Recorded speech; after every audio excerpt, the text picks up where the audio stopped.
में हम करेंगे द अर्बन फ्यूचर। इससे पहले हमने देखा था, ये टॉपिक था changing patterns of India's student migration. ये हमने किया था इससे पहले वाली वीडियो में। अब हम करेंगे द अर्बन फ्यूचर। इसका कंटेक्स्ट इंपॉर्टेंट नहीं है, इसमें हम सीधा देखेंगे व्हाट इज अर्बनाइजेशन।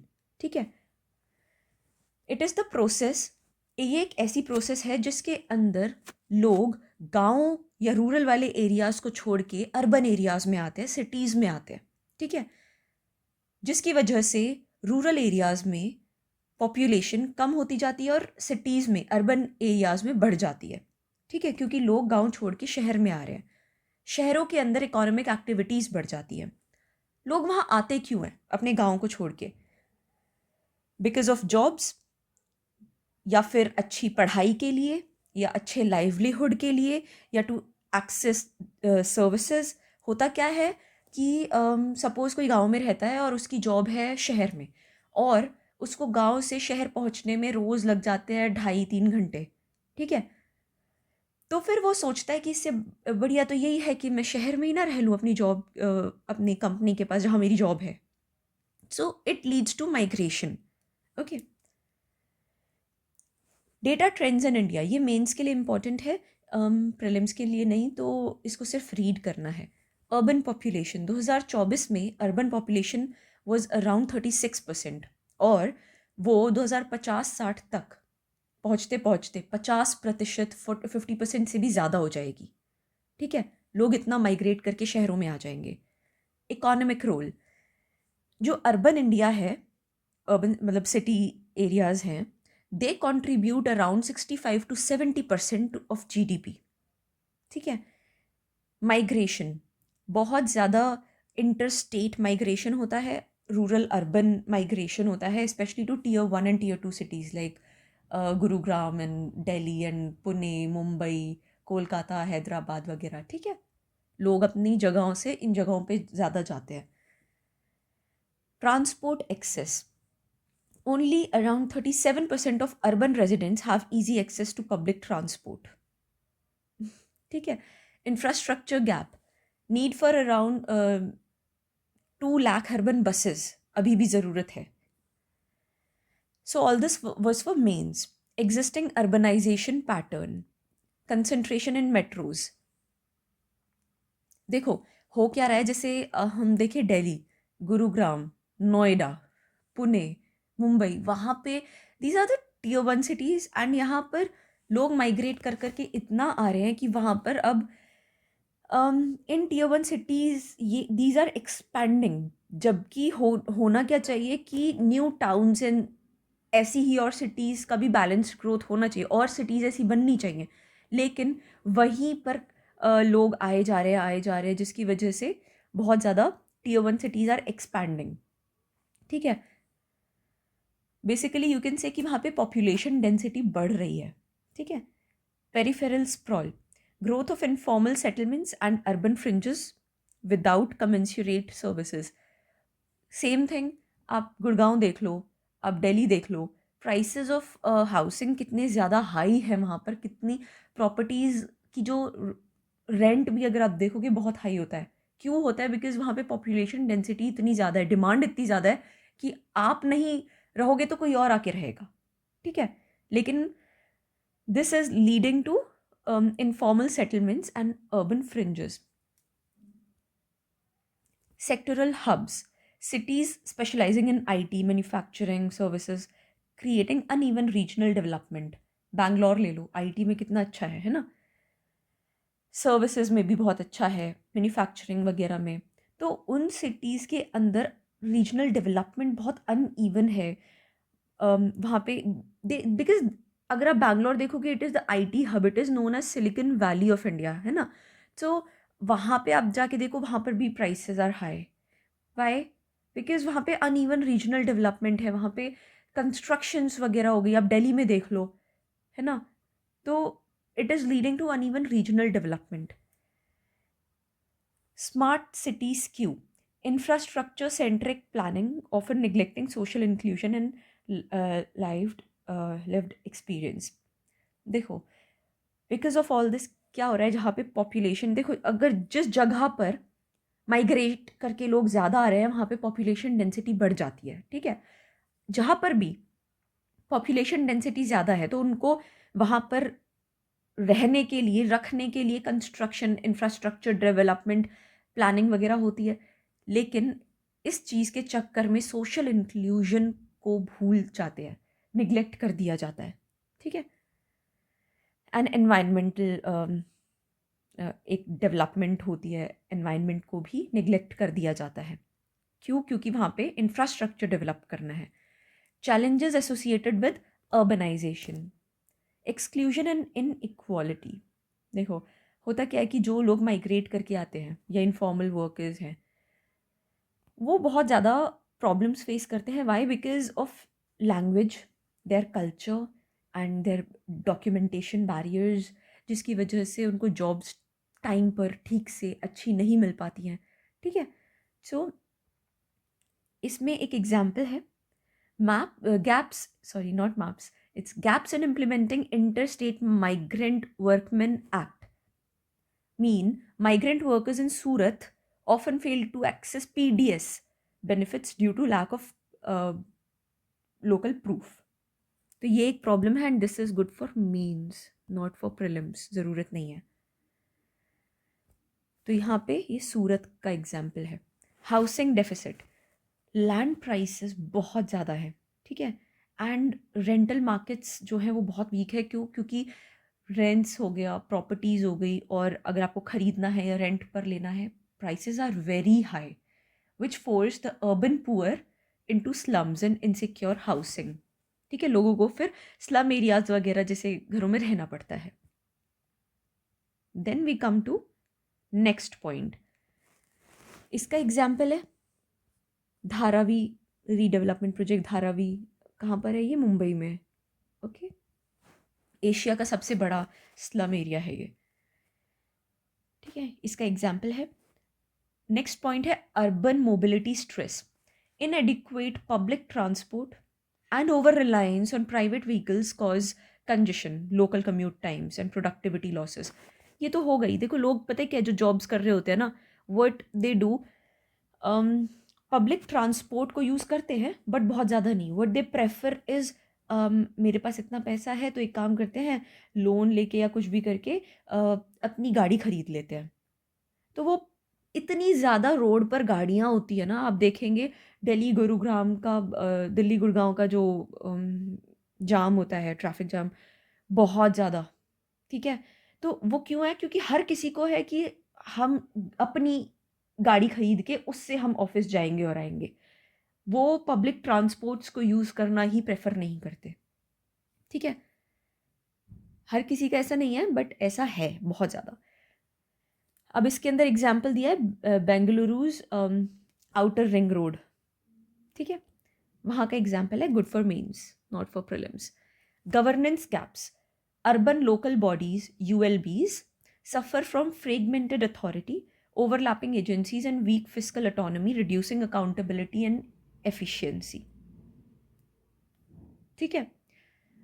इसके अंदर जो एग्जाम्पल दिया है, recurrent flooding in Chennai and Gurugram exposes poor coordination among municipal drainage and road agencies। जो एजेंसीज, अर्बन लोकल बॉडीज़ में क्या क्या चीज़ें आती है, जैसे municipal corporations and councils and Nagar Nigam's and other authorities वगैरह, ठीक है, जो शहरों में होती हैं। तो इनके बीच में एक कोऑर्डिनेशन एंड कोऑपरेशन इतना अच्छा नहीं हो पाता है, टाइमली नहीं हो पाता है, जिसकी वजह से प्रॉब्लम्स फेस करने को मिलती है, ठीक है। Environmental stress, unplanned expansion creates urban heat islands, air pollution and water scarcity। देखो इसके अंदर बहुत सही चीज़ दी गई है। दिल्ली की विंटर स्मॉग AQI 400+, 400+, ये तो बस वो है जो रिकॉर्ड किया जाता है, अदरवाइज इट्स मोर देन 600+, ठीक है। दिल्ली की जो विंटर स्मॉग है वो इतनी ज़्यादा होती है कि इसकी वजह से डेंस ट्रैफिक हो जाता है। बिकॉज फॉग, स्मॉग जो स्मॉग के अंदर ही होता है वो इतना ज़्यादा हो जाता है कि सामने मतलब आपको थोड़ी सी दूर का भी नहीं दिखाई देता है।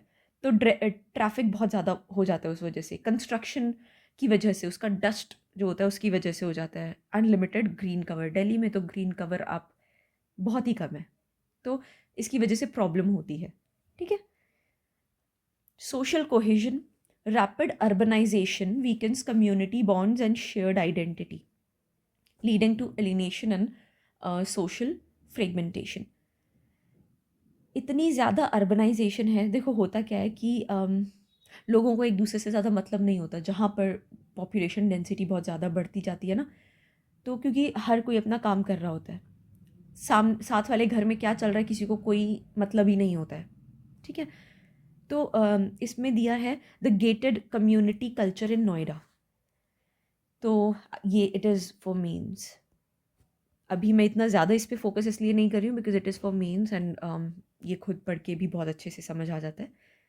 वे अहेड, क्या किया जा सकता है? पीपल सेंट्रिक प्लानिंग होनी चाहिए, जहाँ पे इंफ्रास्ट्रक्चर डिज़ाइन ऐसा होना चाहिए जो कि ह्यूमन वेलबींग को प्रायोरिटाइज करे। ठीक है। हमें लोगों को भी देखना है, अपने सोसाइटी को देखना है, सिर्फ रिजिड मास्टर प्लान्स नहीं चाहिए, हमें सोशल वेलबींग भी चाहिए। इसमें दिया है Bhubaneswar's child friendly city initiative integrates safe play spaces and walkable inclusive urban design. Good for means. Inclusive governance, multilingual services जहाँ पे बहुत सारी भाषाएं बोली जाएं, and representation of migrants in decision making, improve access, trust and civic participation. Kerala में आवास health insurance scheme है which uses multilingual outreach to ensure migrant worker inclusion. Sustainable mobility mix, strengthening buses, integrating alternative modes like trams and improving last mile connectivity, reduces congestion and emissions. ठीक है, अपने transportation को ही इतना अच्छा कर लो कि लोग प्राइवेट चीज़ों पर ना जाएं. इंदौर आई बस boosted ridership through dedicated lanes and efficient feeder services. So it is good for means. ठीक है. Fiscal empowerment of ULBs. मतलब how ULBs, urban local bodies, raise capital for investments. ठीक है. इन्वेस्ट करने के लिए भी पैसा चाहिए होगा, तो ये ULBs how they raise their capital. तो financial autonomy through municipal bonds and rational user charges enables long-term infrastructure investment. Pimpri Chinchwad Municipal Corporation, it is in, ये जो जगह है it is in महाराष्ट्र. यहाँ ये जो municipal corporation है, it raised capital through municipal bonds for urban infrastructure. ठीक है. Affordable housing, transit oriented development and in situ slum redevelopment, integrate housing with jobs and services. PM Awas Yojana Urban and ARHCs target affordable housing for migrant workers post pandemic. देखो pandemic जो Covid आया था उसके बाद में जो migrant workers हैं उनके लिए अफोर्डेबल हाउसिंग हो, चाहे वो खरीदें चाहे वो रेंट पे लें, अफोर्डेबल होना चाहिए, उस पर फोकस किया गया.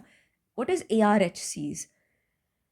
देखो ये PM आवास योजना अर्बन तो आपको समझ आ गया होगा, है ना. ARHCs उसी का पार्ट है. अर्बन नहीं, अफोर्डेबल रेंटल हाउसिंग कॉम्प्लेक्सेस इसकी फुल फॉर्म है. गवर्नमेंट ऑफ इंडिया स्कीम है ये which is under PM Awas Yojana, यही वाली. ठीक है. Urban to provide housing for urban poor and migrants. ठीक है, चाहे वो रेंट पर ले रहे हों, तो उसके लिए है ये. And what is transit oriented development? We'll see it here. Transit oriented development क्या है? Urban planning strategy है ये. So we have to focus urban planning strategy, not rural. Okay, that creates compact, walkable, mixed use neighborhoods. ठीक है. ऐसी जगहें जहाँ पे जो कॉम्पैक्ट हो, वॉकेबल हो एंड आसपास जो नेबरहुड है वहाँ पे और चीज़ें भी हों, सिर्फ घर ही ना हो. ठीक है. Around high quality public transit stations, integrating housing jobs and amenities to reduce car dependency, कि आप पैदल चल के जाओगे आपको सब मिल जाएगा, आपको कार लेके बहुत दूर दूर तक जाने की ज़रूरत नहीं है. And promote sustainable, efficient and vibrant cities by making it easier to live, work and play. बच्चों के लिए play within walkable distance of transit. जैसे सोसाइटीज़ होती है ना, वहाँ पे जैसे ओमिक societies, if you have heard this name, वहाँ पे सब कुछ होता है. ठीक है, BPTPs हो गया एंड ओमिक सोसाइटीज़ हो गया. ठीक है, जो सोसाइटीज़ होती है वहाँ पे फ्लैट्स भी होते हैं, अपार्टमेंट्स वगैरह, वहाँ पे शॉप्स भी होती है, वहाँ पे क्लिनिक्स भी होते हैं, वहाँ पे पार्क्स भी होते हैं, वहाँ पे क्लब्स भी होते हैं, है ना. सब कुछ होता है वहाँ पे. तो आपको अपनी गाड़ी लेके दूर जाने की ज़रूरत नहीं पड़ती है. It's like that. Okay, it's this, the meaning is written over here. If you want to write it in your notes, you can write. Now we come to the conclusion part. India का जो urban future है ना, it will define it's economic and social trajectory. ठीक है, कि कैसा होगा. सिर्फ इंफ्रास्ट्रक्चर सक्सेस नहीं बता सकता अर्बन फ्यूचर की, कि आपने सिटीज़ वगैरह में, अर्बन इंडिया में इंफ्रास्ट्रक्चर डेवलप कर दिया तो सब हो जाएगा, it will be successful. No, it will be successful with inclusion, empathy and efficient governance भी. ठीक है, infrastructure alone cannot deliver success without inclusion, empathy and efficient governance. Designing cities for people, present and future, is the cornerstone of a sustainable, resilient and equitable urban India. So it is a good conclusion if you want to write in exams. Now we come to salient features of world's physical geography. Topic is lightning and understated disaster in India. This context is not important. Lightning कुछ ऐसी दिखती है. हम अब देखेंगे कि lightning है क्या चीज़. Lightning is a rapid electrostatic discharge between clouds और between cloud and ground. Clouds के बीच में या फिर क्लाउड और ग्राउंड के बीच में, ज़मीन के बीच में. ठीक है, जिसके बाद थंडर स्टॉर्म्स, बहुत तेज़ बारिश, बहुत तेज़ हवाएं, हेल स्टॉर्म वगैरह होता है. ठीक है, ये स्लो प्रोसेस नहीं है, it is sudden.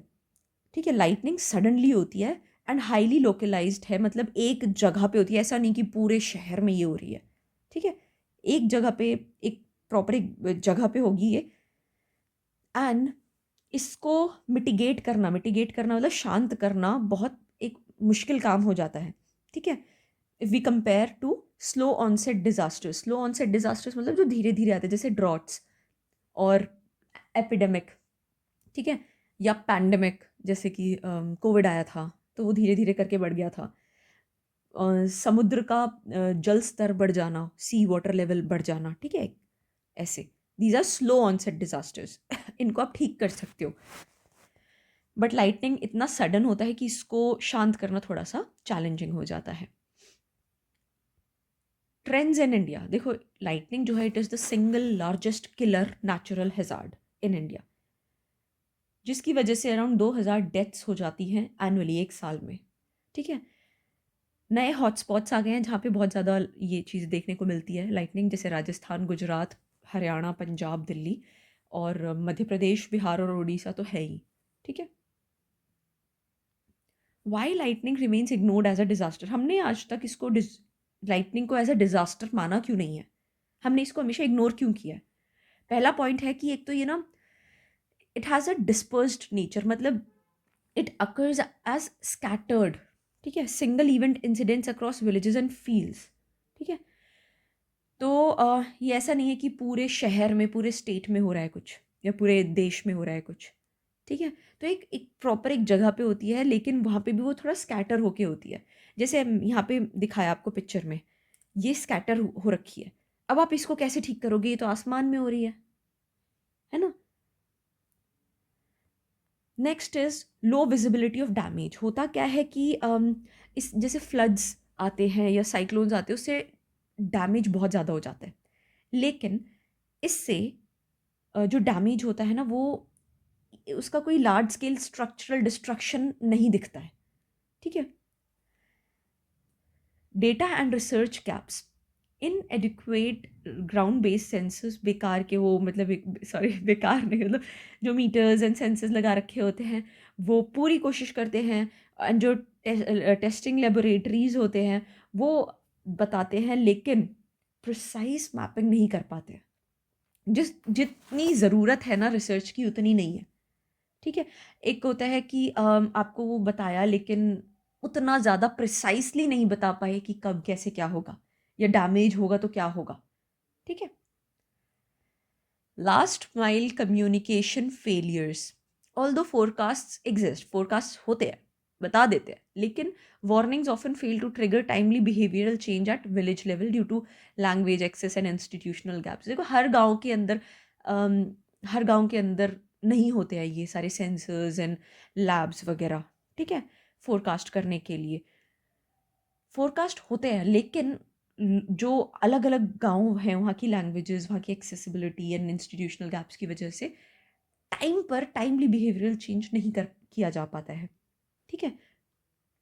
Perception bias, lightning is widely viewed as an unavoidable act of nature. ये नेचुरल चीज़ है, ऐसा माना जाता है, जिसको अवॉइड नहीं किया जा सकता, ठीक है।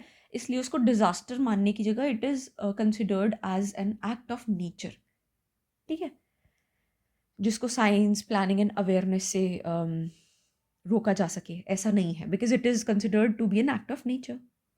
Implications of rising lightning risk, पहला है ह्यूमन लॉस। देखो जो लोग बाहर काम कर रहे होते हैं, जैसे farmers, labourers, fisherman, pastoral communities, जो बाहर काम कर रहे होते हैं वो ज़्यादा मतलब इस चीज़ से वल्नरेबल होते हैं, उनके मोर्टालिटी थोड़ा ज़्यादा हो जाती है because they are working outside. Economic damage भी होता है because it damages the crops, livestock, है ना, हमारे जो जानवर होते हैं उनको भी, पावर लाइंस पे इफेक्ट आ जाता है, टेलीकॉम टावर्स एंड बिल्डिंग्स पे भी। क्लाइमेट लिंकेज, देखो rising atmospheric electricity correlates with cloud burst, extreme rainfall and floods. दूसरा ये है कि जैसे जैसे टेम्परेचर बढ़ता जाता है ना, इसका जो एक रीज़न है it is rising temperature also, ठीक है। तो उसकी वजह से ये थोड़ा ज़्यादा होता है। Regional vulnerability, semi arid regions, plateau and hilly regions, जहाँ पर shelters and warning infrastructure, warn करने के लिए जो लैब्स एंड सेंसर्स वगैरह होते हैं, मीटर्स होते हैं, वो थोड़े कम होते हैं, वहाँ पर ये थोड़ा ज़्यादा होता है, ठीक है। एनडीएम में guidelines and initiatives on lightning, first point है अर्ली वार्निंग सिस्टम्स। देखो जो आईएमडी है ना, इंडियन मीटियोरोलॉजिकल डिपार्टमेंट, वो लोकेशन स्पेसिफिक फोरकास्ट देती है अप टू 48 आवर्स का, थ्रू दामिनी, मौसम एंड सचेत, ये 3 ऐप्स हैं, इनके थ्रू देती है, ठीक है। दामिनी, मौसम एंड सचेत ऐप्स के थ्रू। पब्लिक एडवाइजरीज, एनडीएम में जो है नेशनल डिजास्टर मैनेजमेंट अथॉरिटी, वो उसने इशू किए हैं कि हमें क्या करना चाहिए और क्या नहीं करना चाहिए, डूज एंड डोंट्स जब ऐसा हो। कम्युनिटी सेंट्रिक अप्रोच, देखो ट्रेनिंग प्रोग्राम्स वगैरह सब चलाते हैं for disaster managers, volunteers and panchayats, ठीक है, ताकि which aim to convert warnings into early action. Lightning resilient India campaign, India के अंदर नेशन वाइड अवेयरनेस कैंपेन्स चलते हैं, एजुकेशन, उनको लोगों को बताया जाता है, capacity building, local mitigation strategies की, जहाँ पे ये ज़्यादा होता है ना, हॉटस्पॉट्स वगैरह जो हैं इंडिया में, वहाँ पे मिटिगेशन स्ट्रैटेजीज़ लोकली बनाई जाती हैं। Mitigation project on lightning safety, MPLS, ये उन जगहों को, उन स्टेट्स एंड डिस्ट्रिक्ट्स को टारगेट करता है जहाँ पे इनके रिस्क ज़्यादा हैं, high risk states and districts को, ठीक है। Why lightning must be formally recognized as a disaster, lightning को डिजास्टर एज अ डिजास्टर क्यों रिकॉग्नाइज किया जाना चाहिए। हाईएस्ट मोर्टालिटी हज़ार्ड, बिकॉज इसकी वजह से लोगों की डेथ बहुत ज़्यादा हो जाती है। Lightning kills more people annually, ठीक है, I told you it is the largest एक रीज़न, ठीक है, नेचुरल हज़ार्ड्स में।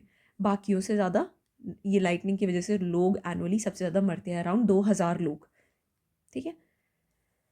क्लाइमेट चेंज एम्पलीफायर, जैसे जैसे टेम्परेचर बढ़ता है वैसे वैसे इसकी फ्रीक्वेंसी की लाइटनिंग होगी वो बढ़ जाती है। प्रिवेंटेबल डेथ्स, एविडेंस ये बताते हैं कि अगर जो वार्निंग्स मिलती हैं, if they B combined with behavioural changes, ठीक है, तो थोड़ा इसकी फैटालिटीज़ एंड मोर्टालिटी जो डेथ्स वगैरह होती है उनको कम किया जा सकता है। लोकलाइज्ड गवर्नेंस नीड, फॉर्मली इसको रिकॉग्निशन मिलना चाहिए, क्योंकि देखो अगर किसी को फॉर्मली रिकॉग्निशन मिल जाता है ना तो उस पर फंडिंग दी जाती है, डिस्ट्रिक्ट लेवल एक्शन प्लान्स बनाए जाएंगे, ग्राम पंचायत को भी उसमें ऐड किया जाएगा, ठीक है, कि भाई you should also know how to make action plans. Disaster risk reduction alignment, inclusion alliance India's policy framework with Sendai framework's emphasis on early warning and resilience। देखो ये जो है ना सेंडाई फ्रेमवर्क क्या है, ठीक है, Sendai framework for disaster risk reduction 2015 से 30 तक का है, 2030 तक चलेगा ये क्या है, ग्लोबल अग्रीमेंट है ये, adopted by United Nations UN member states, क्यों, to reduce disaster risks and losses by focusing on 4 key priorities। and वो 4 key priorities क्या है, understanding risk, strengthening governance, investing in resilience and enhancing preparedness for effective response, ठीक है। So Sendai framework for disaster risk reduction के अंदर जो emphasise किया गया है about early warning and resilience, उस पर भी फोकस हो जाएगा अगर हम इंडिया में भी पॉलिसी फ्रेमवर्क बनाएंगे, ठीक है। तो इसके बाद कंक्लूजन, देखो इसमें ये कहा गया है कि लाइटनिंग ना कोई स्पोराडिक वेदर हैजार्ड नहीं है। अब स्पोराडिक मीन्स कोई ऐसी चीज़ जो रेगुलरली नहीं होती है, नॉट हैपनिंग रेगुलरली, ठीक है। तो लाइटनिंग कोई ऐसी चीज़ नहीं है जो रेगुलरली, अब ऐसी चीज़ नहीं है कि हम ये माने कि okay it is not sporadic, कि ये रोज़ नहीं रेगुलरली नहीं होती है, but now it has become it has not now become, actually it is a climate driven nation wide disaster with severe human costs. लोग मरते हैं इसमें, ठीक है, हमारा प्रॉपर्टी लॉस होता है, लाइफ स्टॉक लॉस होता है, ठीक है। Treating it as a mainstream disaster can unlock better science funding and local preparedness। देखो अगर किसी को आप रिकॉग्नाइज करोगे ना फॉर्मली, तो आई टोल्ड यू कि उसके लिए फंडिंग की जाती है, एक्शन प्लान्स बनाए जाते हैं, ठीक है, तो it will help doing that अगर इसको हम मेन स्ट्रीम डिजास्टर मान लें। Integrating lightning risk into disaster management, अगर लाइटनिंग रिस्क जो है लाइटनिंग उसको डिजास्टर मैनेजमेंट में हम डाल दें तो उसके लिए प्लान्स बनेंगे which is important and essential to save lives in a warming India. क्योंकि इसका एक रीज़न क्या है, राइजिंग टेम्परेचर, ठीक है, तो जब गर्मी इंडिया में पड़ती है तो बहुत ज़्यादा पड़ती है। So this conclusion is also important for mains. इस वीडियो में हम इतना ही करेंगे। नेक्स्ट वीडियो में we will start with other topic which is East African Rift Valley. Thank you.